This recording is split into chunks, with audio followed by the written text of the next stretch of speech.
Debout Congolais, unis par le sang, unis dans l'effort pour l'indépendance. Boza, le bienvenu na GCAM Télévision, fidèles abonnés, chers internautes, na Pesibino, Matondo Mingi pona bolandi GCAM Télévision, Matondo Mingi na confiance au Bopesaka na chaîne Oyo de GCAM Télévision à travers émission Debout Congolais, Bipa Union Sobozami à travers Mokili Mobimba, Samba Olonga Pesibino Matondo Mingi pona fidélité pe confiance. Webi yambo émission Oyo Ebanda nazakana tina ya ko rappeler na biso ete justice ya Nzambe moto moko te a échappaka na contrôle nango soki ko échapper na contrôle ya mokili yeba ete ya Nzambe moto moko te erataka ye ezala Kagame ezala nani justice ya se ekokani na ya likolo te po ya Nzambe ato botami na sambetu ato batami wapi yeba yango ke justice en Nzambe et ko rattraper au kaka. Actualité ya mokolo lelo eza très dominé na boyeyi ya Pape François II na kati ya Engumba Kinshasa, vraiment accueil eza très chaleureux. Ezali visite moko vraiment de très grande dimension depuis que Félix Tshisekedi aza président de la République. Aza moko oyo penda aza premier visiteur ya République démocratique du Congo sous règne ya Félix Tshisekedi o aza penda ko ningisa mokili aza ko sala penda ke ba caméra ya monde entier ezala braqué na kati ya République démocratique du Congo to kolobela awa ya mbeleza ndenge nini ti esika ke kokutana na tata mokonzi ekolo makambo abimisi pona Congo makambo tata mokonzi ekolo Félix Tshisekedi alobi. Donc, on a analyse qu'est-ce qu'a gagné déjà le Congo, ni le Pendé Salimaki. Mais dans les coulisses de l'organisation, tout le monde peut cardinal Ambongo Oyo à disparaître vraiment dans la foule. Il était vraiment difficile à percevoir. Vu protocole n'engezala qui serré, yé penda na yambeli ya papa azalaki nde kuna esika moko na bevek nyonso bayaki lisanga pona koyamba Pape François. Nyonso wana ekozala na kati actualité na biso ya mokolo lelo toyeba ndenge nini papa yaki nini salami mokolo lelo en attendant pe toyebi ete mikolo mususu ezali koya liboso akosala awa au total ça sera 4 jours 4e jour nde akotika République démocratique du Congo malgré tous les commentaires qui s'y font. Voilà l'actualité ekozala kaka te boye ya pape. Actualité pesa que tu que papa yé mais na est ya Congo bitumbezali. La bonne nouvelle est que l'affrontement ezako se poursuivre FARDC aza déjà na Kishanga bazako pilonner en désordre ba position ya ba terroriste ya M23 soutenu par les Rwandais. Vraiment très bonne nouvelle pour la journée d'aujourd'hui. Armée na biso azako continuer ba frappe na Esukoi malgré l'attaque Lisusu parce qu'information est allée que attaque Mususu et visa qui avion Sukhoi et armée Nabiso toujours attaque venant de la part du Rwanda. Verrou stratégique il y a M23 et Zala qui pilonné par Sukhoi 25 Rwanda. Il y a République démocratique du Congo. Et j'allais oublier une nouvelle très importante, c'est que le sénateur à vie Joseph Kabila Yepé Babengié na misa oyo pape akozala na aérodrome Yandolo babengi pe sénateur à vie Joseph Kabila Yepé aya ko participer na messe mutune ezali lisasité est-ce akoya topé akoyate. Voilà l'essentiel pour l'actualité oyo tozolobela na bino mokolo ya lelo soki osabonana nuté na GCAM Télévision. Voilà vraiment l'occasion pour vous de vous abonner à cette chaîne pour ne jamais manquer notre actualité. Surtout, cliquez sur la cloche de notification pour actualité. Toujours toujours en permanence. Si vous voulez aussi aider cette chaîne, faites-le. Surtout, Mingi Benga numéro en bas écran. Soutien fort mignon en matériel ou en quoi que ce soit pour améliorer la qualité du travail sur Debout Congolais et sur GCAM Télévision. Vraiment, et aux Amalam Mingi. Voilà, j'entre très rapidement dans l'actualité qui nous concerne aujourd'hui. Comme je venais de l'annoncer, Pape François Aye, finalement, malgré Podium et Kweyaki, mais le pape François a fini par arriver à Kinshasa. Boyebi malamu ke biso akeye zakalango na makila. Biso ba africain tatu la linzala. Au mona ka batu belé. To yambaka na biso ba visiteur bien. Peu importe l'amertume dans l'âme, la tristesse au Congolais azanango par rapport à tout ce qu'on est en train de vivre. Vraiment l'accueil réservé na pape François et un accueil moko très chaleureux, j'allais dire, pour un peuple meurtri par des guerres multiples. En tout cas, avant de continuer dans les commentaires, on a quelques minutes pour vivre dans nos ambiance. Il y a Boye, il y a Pape. Tout le monde a nini azalaki accueilli depuis l'aéroport. Comment et Sengo Ezalaki partout il est passé le long du boulevard Lumumba jusqu'à emprunter Sendwe triomphal. Boulevard du 24 jusqu'au Kendena, Palais de la Nation et Paï Bayambié. En tout cas, accueil Ezalaki vraiment digne d'un peuple qui est très jovial, un peuple très généreux. Suivez d'abord ces courtes vidéos et puis on revient.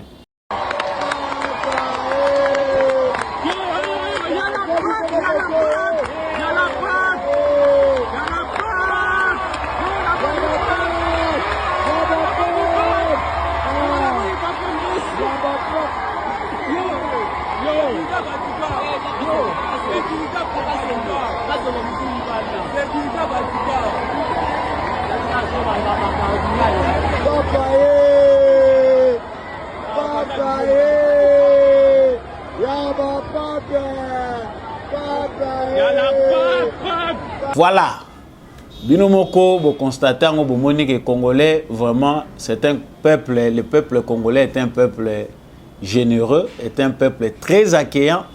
Ouverture en tout cas, ce qu'on a constaté, c'est que toutes les dispositions étaient prises sur le plan sécuritaire pour que il y a pas ezalana koko sauté.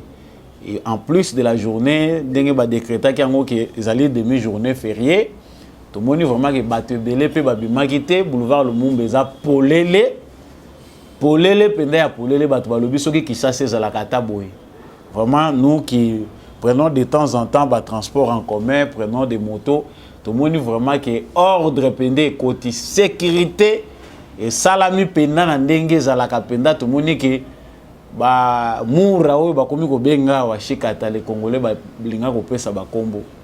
Donc, ils sont vraiment le long du boulevard, la police partout, vraiment accueille à Pape François et a qui penda que volonté des gens à kapona ko bongisa mboka, volonté des gens à kapona ko zongisa bato à l'ordre. Mutuna pesa lisa c'était totuni ba autorité pona ko serrer peuple congolais na niveau oyo. Bo senzi ya ko boka ka biloko ko teka partout ko coincer bato boye pour mutu nyonso azonga na nzela. Et sengaka papa ya. Voilà une parenthèse. Donc, dans l'aéroport, tout le monde a un pape. C'est Sama Lukonde qui a accueilli le pape.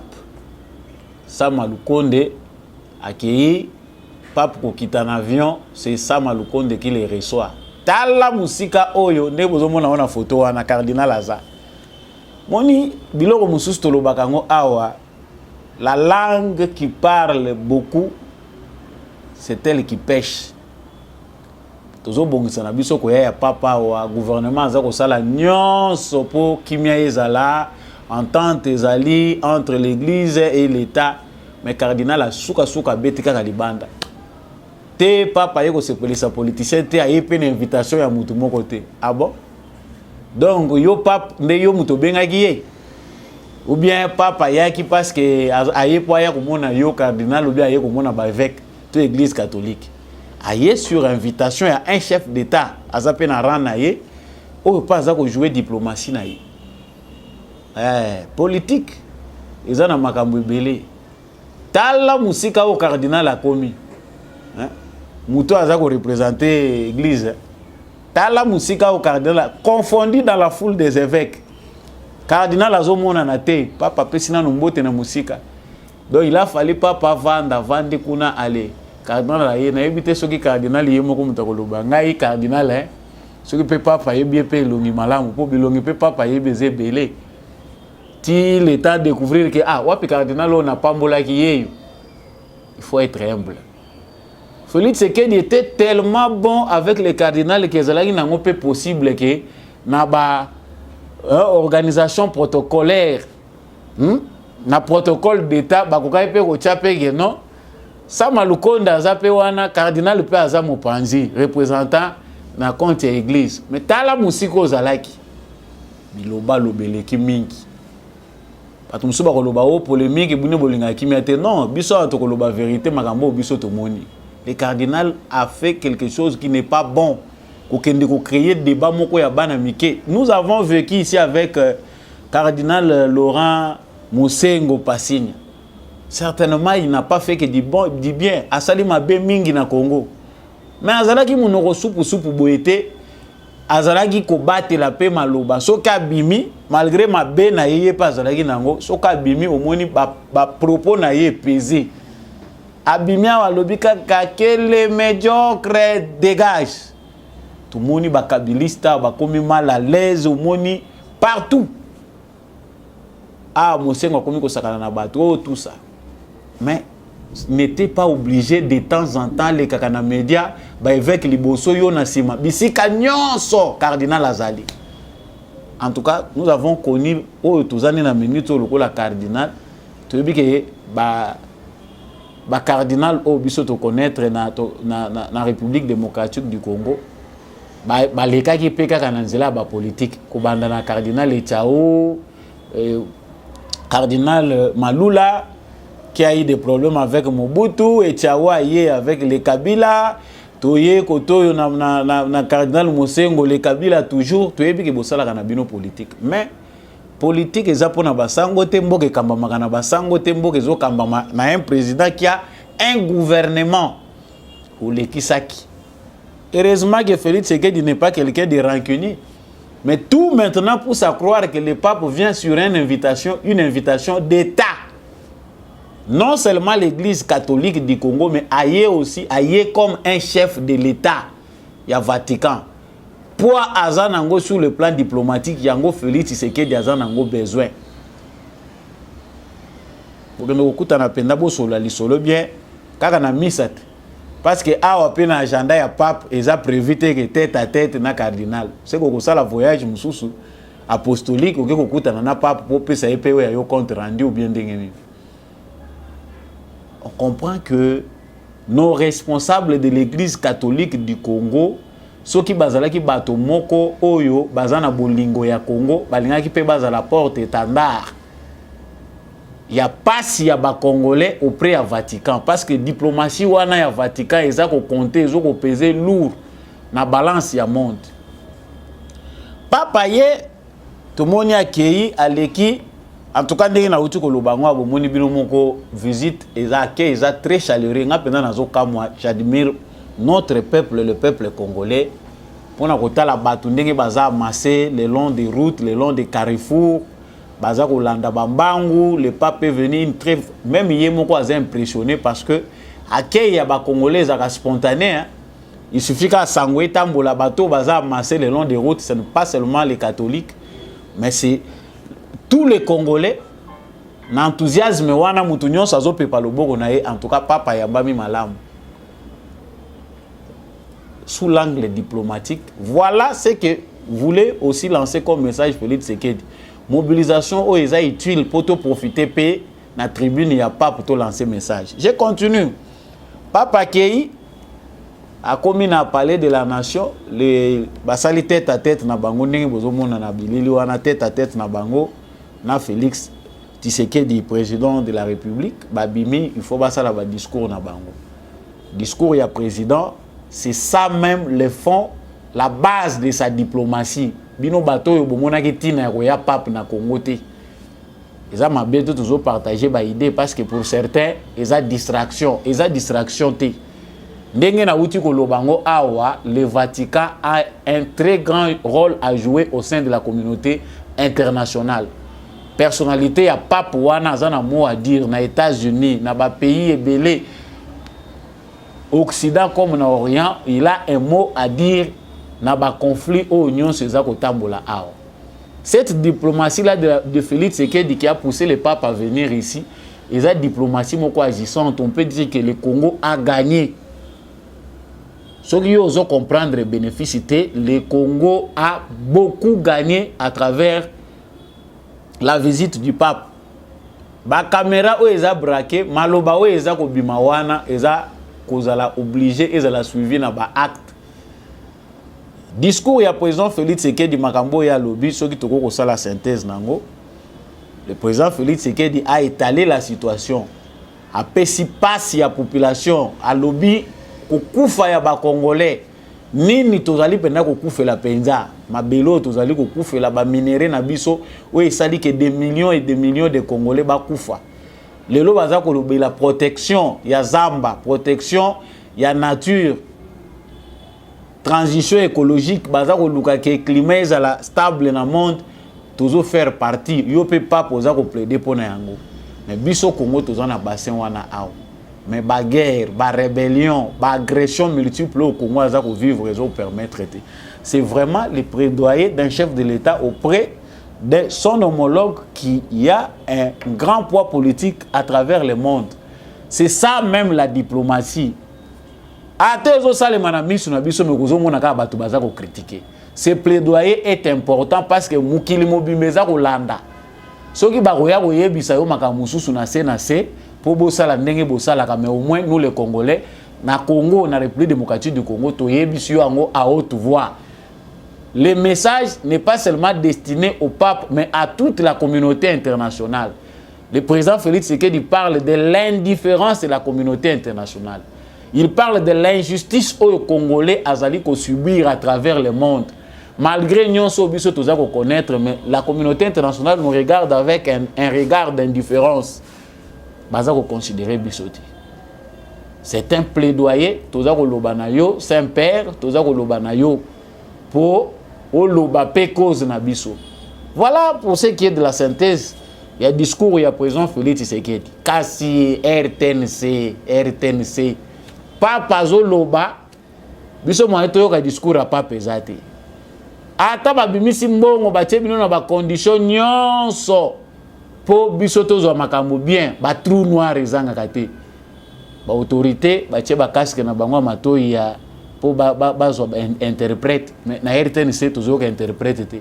Alors que tous les Congolais sont devant leur télévision, papa zo ça la discours, mais la majorité des Congolais baza déconnecté. Donc les gens qui sont journalistes aya ko bandela. Ça c'est déconnecter les gens. Ils ont bien suivi que ndenge papa Zoloba l'interprète devait être déjà prévu. Na RTNC po discours à papa Zoloba ba diminuer moi son muke aza ko pesa ngo na bozolandela mbala moko na français. Ata bazo bunda ba tcha bino na ba condition ba matériel asika pe ezoko ya mais ba mentalité pe il faut beau changer ba fonctionnaire rebelle na RTNC mais makamozo sale makaya kokokate hein bo ba salaire mata o bo soki balingi ba longola kingandi tala ba marche tala ba makambo ebele mais ta makamozo sale la biso nyonso tozo profiter to loba. Donc pape makambo a lobby est très important s'il faut répondre vraiment ba propos ya pape awa yango to bandi nango. Retirez vos mains, pays, diamants, plus de sang. Réconciliation, hommage aux femmes et aux jeunes, éducation. Ça, c'est les propos du pape. Retirez vos mains de l'Afrique. Retirez vos mains de la République démocratique du Congo. Elle n'est pas une mine à exploiter, ni une terre à dévaliser. C'est un pari gagné. Je viens à vous comme un pèlerin de réconciliation. La situation d'insécurité que vit la République démocratique du Congo est insupportable. Vous avez une valeur, l'Église croit en vous. Le Congo est semblable à un diamant rare que la violence et la haine quittent nos cœurs. Paris gagné pour Félix Tshisekedi. C'est ce que le monde doit entendre. Ceux qui battent au média à 14h, bino bozo sala ba agenda caché papa zoya T'as là un calcul politique. Mais voilà, la diplomatie de Félix Tshisekedi n'est pas difficile à comprendre. Elle est si claire pour tous les Congos. Même si elle coûtait 3 millions, même si elle coûtait 2 millions pour nous yambaye, mais au moins nous avons réussi à mobiliser une très grande personnalité de la scène internationale. Moutoumoko pas à participer parmi les décideurs pour plaider la cause du Congo. Pour bitumba boko bundango ka na ba mindu kité ndenge to armée FARDC. Même si on a armé les FARDC, on so to ko bundate na monde entier biso nyonso to tsala armée oyo kozala capable ya ko faire face à la communauté internationale. Ça n'existera pas. Nous devons toujours avoir une démarche de plaidoirie, une démarche de conscientisation à travers la communauté internationale pour nous relaxer qui bâtit Kabiso dans les principes des relations internationales, dans le cadre du droit international. Nous sommes un peuple souverain, va respecter la souveraineté Nabiso. Démarche Tshisekedi des anango simple, mais t'as la batte. Comment ne pas admirer Tshisekedi 38 ans après? Papa yé dans un contexte extrêmement difficile, ba Congolais baza meurtri, guerre et paille, nini paille. Papa yate, yaza se concentrer te, mais papa yate. La guerre eza ko bundama sur tous les fronts. Ba soda baza ko bunda, baza ko pesa bango bibundeli. Toza ko bunda na ba top, baza ko éliminer bango, tozo bunda pe na terrain diplomatique. Parce qu'il ne suffit pas seulement d'avoir les armes pour guerre bitumbe sila. Il suffit aussi savoir la démarche diplomatique à faire. Mobiliser toute la communauté internationale. Kocha bango mal à l'aise. Vérité à moi ne koti na Vatican. Parce que wana ata mulile za na Vatican. Wana ata bato ya maleo bato pe baliaka na Vatican bazali. Parce qu'on comprend ici que l'église catholique du Congo est impestée. Nga soki dans un discours. Nangana bakisela. Nga lokola bango bazana besoin de guerre. Parce que tout le monde a des guerres intestines, des conflits intestinaux entre les dirigeants catholiques et l'État congolais et aussi la Nangote. Malgré des marches, nous sommes amoureux de ce qui est dans les aussi battus. Tout le monde a un discours à Papa Tolobi. L'église est rongée par la corruption, par l'intérêt égoïste. Basango bazako bomana na Congo, likolo ya ba bien. La concession conventionnelle à l'État église catholique et comme il va bien privé à Basango. Mais ce que tu dis la guerre, c'est ça la meilleure façon de faire la guerre. Chance il y a Basango na Congo, chance il y a cardinal Ambongo. C'est que Félix Tshisekedi c'est un homme de paix, même s'il se fâche, azaka na forme ya azaka orientango pour ne pas blesser les autres personnes. Mais ce que tu dis me mango na guerre mais c'est compliqué. Mais au moins discipline les amis par rapport au protocole d'État ou comprendre que bakendaka guerre na l'état te bakendaka guerre te yo ozana kazaka politicien te même si on la politique nous dans l'ombre mais il faut savoir que garder bande na yo ya politicien bande ya politicien za wapi bande na yo église za wapi. Tout est fait ici pour que le cardinal devienne comme un homme politique. Mazita eleke beli mais l'état bakendaka ne guerre te yo zo vivre na mboka wana en tant que citoyen. Vous êtes obligé de sécuriser dans l'État. Vous avez de la guerre dans Mokonzamboka. Non, te papa va inviter, papa zoya yemoko déjà kanaki koya. Papa ya na mboka lokola Congo ya yemoko azuli kanisango wapi. C'est que bino mutu bokenda ko convaincre. Toujours na cadre wana Félix Tshisekedi reste toujours un rassembleur parce que tout le monde penda que l'invitation est équilibrée. Batu baza bien représenté, tout le monde va figure belé. Ils ont représenté. Presque le peuple congolais est représenté, même si c'est au palais de la nation, des bandeli, mais tout le monde quand même que ils ont bien représenté, les institutions sont bien les biens là.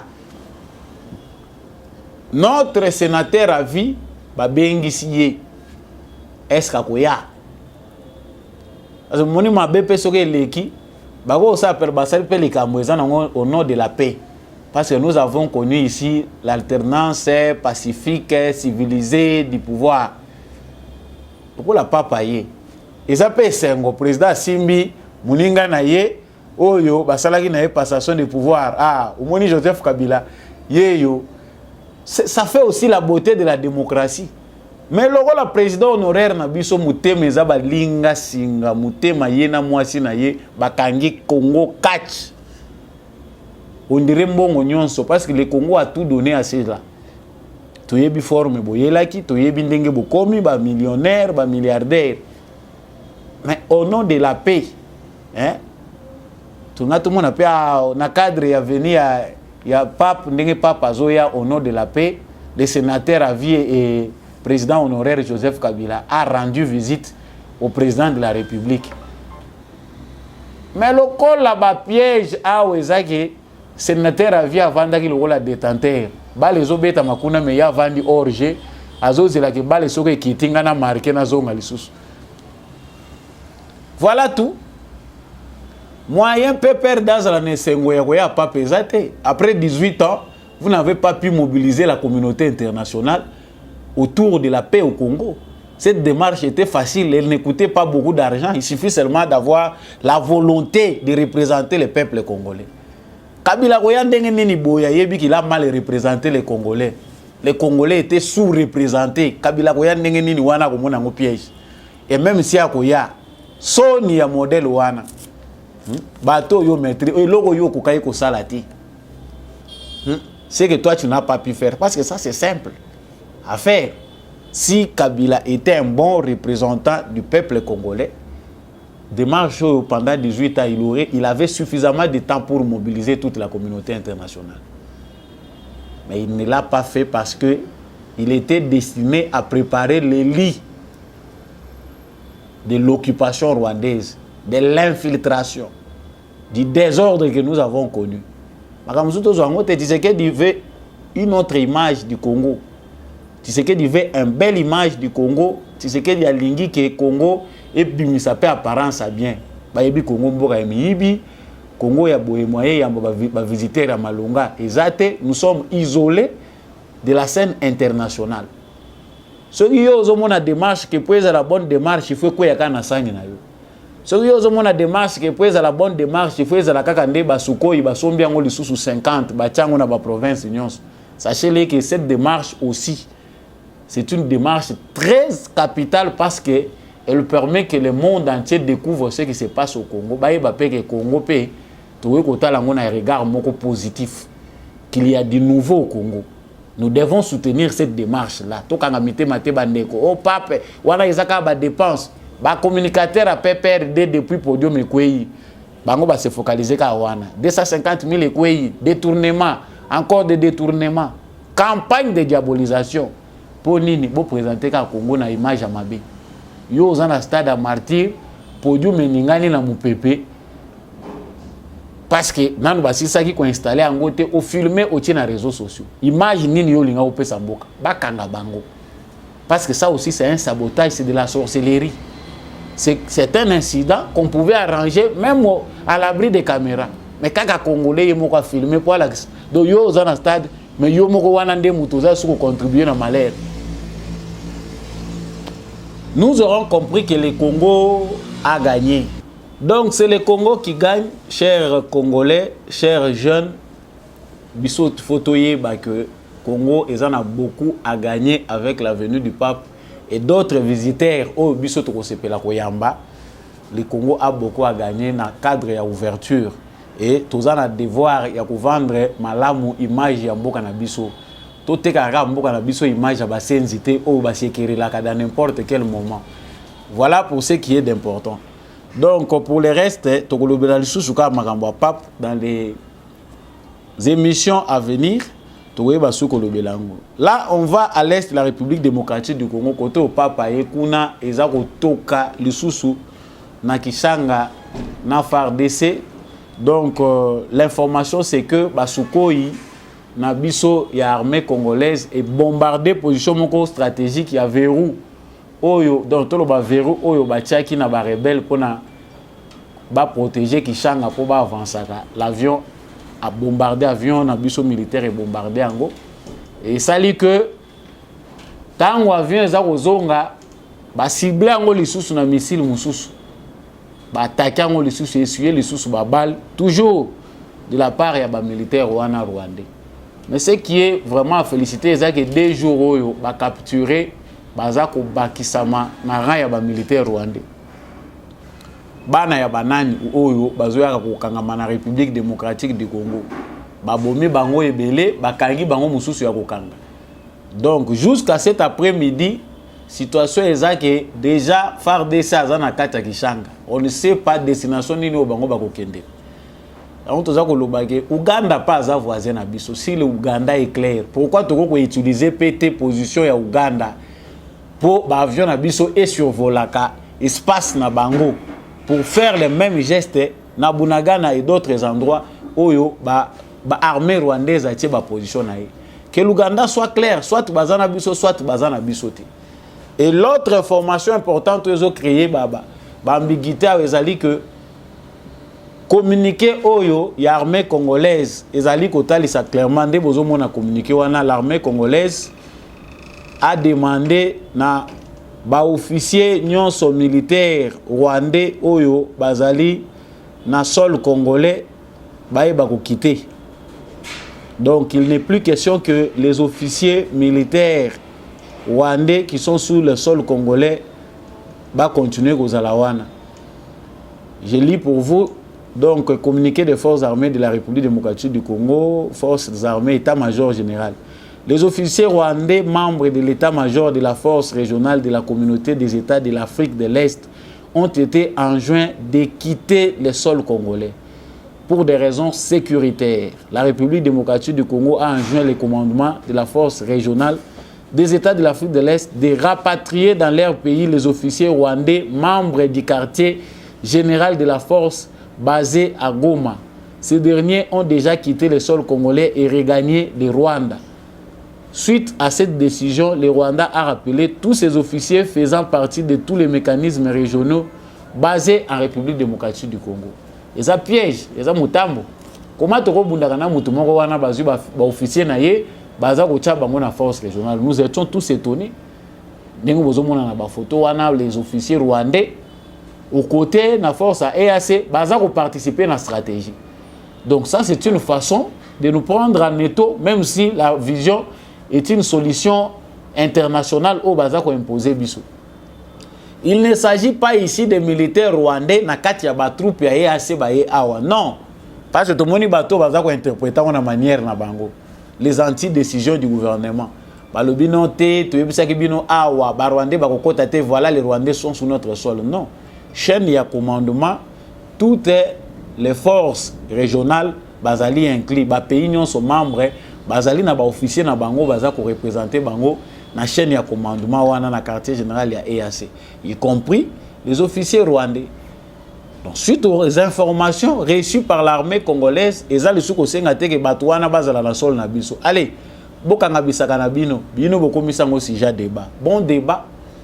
Vous continuez à débattre, côté où vous comprendre que c'est distraction, vous allez revenir à la raison. Mais l'armée congolaise a aussi ses secrets dans Magamunaï ou Azakosala, où ils allaient occuper EAC. Nulle part il a été question de l'armée congolaise que non, pour défendre patrie na binote pour EAC mutakosa la binango. Et tu as comme mabongote. Ma botolité mission et armée congolaise. L'armée congolaise reste la seule force légitime dans le sol congolais il y a que défendre le Congo.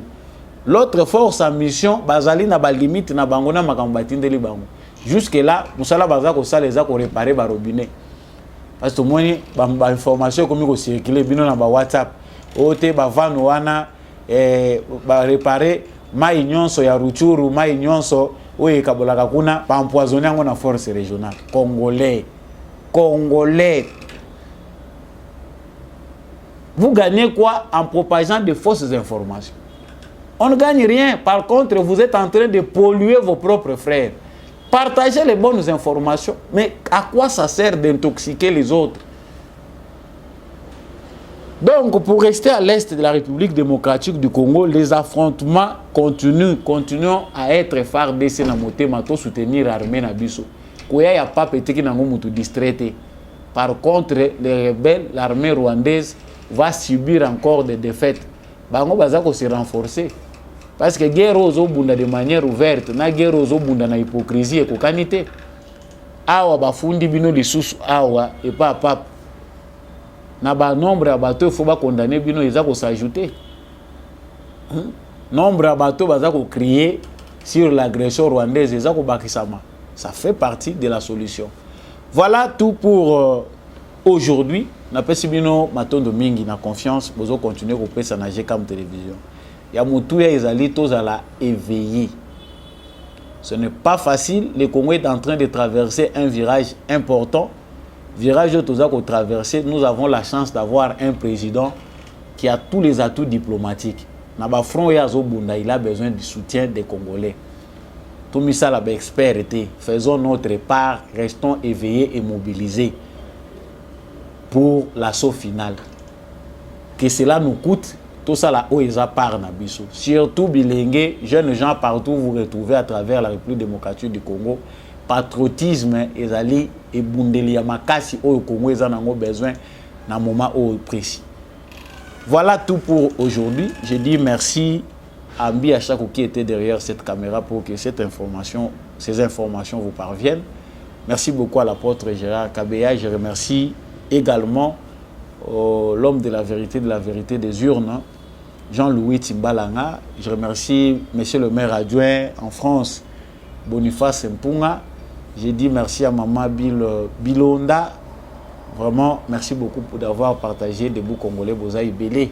Merci à maman Lisette Mumbendou. Merci à papa Kennedy Mukendi. Merci à tous les téléspectateurs des bouts congolais et la grande famille des bouts congolais de la France, du Canada, des États-Unis.